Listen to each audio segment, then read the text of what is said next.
Zoran Mandani won the mayoral election 2 or 3 days ago. I think you might know that. Yep. And he did so under the banner of affordability, and then had a very, very clear, was it 5-point plan, 4-point plan? I can't remember off the top of my head. I've never added them up, but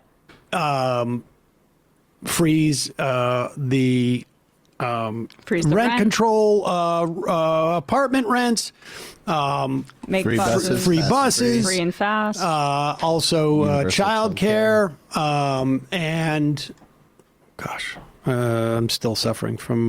Those are the three big ones. Those Universal are the three big childcare. ones, and so he has this 3-point plan, but affordability became a buzzword amongst Democratic candidates. You started hearing it was a way for the Democratic Party to bridge the gap between the more like establishment centrist types and Zoran Mamdani without actually addressing what affordability means within Mamdani's campaign, which means taxing the rich to achieve those ends.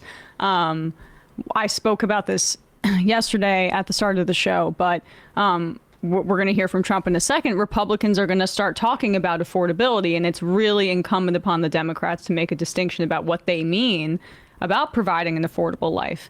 And they have to offer things that the Republicans can and will not offer. Taxing the hell out of billionaires and providing social services. That's it. There's no shortcut. City-owned grocery stores. Thank you. That was the 4th point. So here is Donald Trump. Now, this was on Wednesday. This is the day after the election, and he has heard the message. And the country's doing very well. But as Republicans, you have to talk about it, because if you don't talk about it, I saw that they kept talking about affordability. Well, Biden was a disaster with affordability. He had the highest inflation rate in the history of our country. But you have to talk about it. It's no good if we do a great job and you don't talk about it. And I don't think they talk about it enough. They have this new word called affordability, and they don't talk about it enough. The Democrats did. And the Democrats make it up because we took over a mess. Okay, we should just tell you that the word affordability is not a new word. It has existed for at least my lifetime. I would imagine even prior to that, people were talking about affordability. I have watched historical documents like Mad Men, and I'm quite sure they said the word affordability in the context of that show. Now, I don't know that for sure, but I seem to remember it. First known usage 1647. 1647. Okay, so it's relatively new in terms of the history of the planet, right? That's like a drop in the bucket. But he's obviously talking about, it's shorthand for him to say that this is something that we have to take seriously, and people should campaign on it. And one of the things you need to do is actually, like, that word encapsulates a lot of what he was supposedly talking about back when he was saying inflation is rampant. Here he is, however, 24 hours later. You look at 25% reduction in costs for Thanksgiving between Biden and me, meaning this administration. That's a tremendous number. It's the biggest reduction in cost in the history of that chart, or whatever it is they do. They do a synopsis of everything. They cover every element of Thanksgiving meals. 25% down. So I don't want to hear about the affordability, because right now we're much less. If you look at energy, we're getting close to $2 a gallon gasoline. With Biden, it was $4.50, $5. Another thing, inflation. We had the worst inflation in the history of our country. Now we have virtually no inflation at all. It's down at a very low number and a very normal number. So the affordability is much better with the Republicans. The only problem is the Republicans don't talk about it. And Republicans should start talking about it and use their heads, because we have great numbers. We have and they're going to only get better when all these jobs open up, all these factories open up that are being built all over our country. I mean, we are building auto plants. We're building. Okay, I mean, listen, he's just rambling now. Does he say at the end there, I don't want to hear about affordability again? He said it in the middle of it. We heard it. So he's off the affordability. And because Did you know that Thanksgiving is going to be 25% cheaper this year, according to Donald Trump?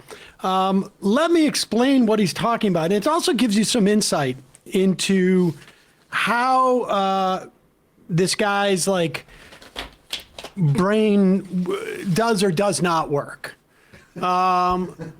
Trump was touting earlier in that speech, or maybe afterwards, in terms of like the 25%. He was talking about Walmart's package Thanksgiving meal. And apparently it is 25% cheaper this year than it was last year. But the reason why it's 25% cheaper is instead of the 21 products that were in the Walmart 2024 Thanksgiving basket of goods, this year's basket contains 15 products. Listen, I'm not going to claim to be a math whiz, but that is 9 fewer products. Incidentally, and I guess if you're counting each individual item, like each can of green beans, as opposed to like this comes with 3 cans of green beans. It's 22 items versus last year's 29 items. And Walmart's Great Value store brand, which is like the in-house Walmart brand, makes up a larger percentage of this year's basket than last year's, which included a larger proportion of brand names. So in other words, it is cheaper this year because you're getting less.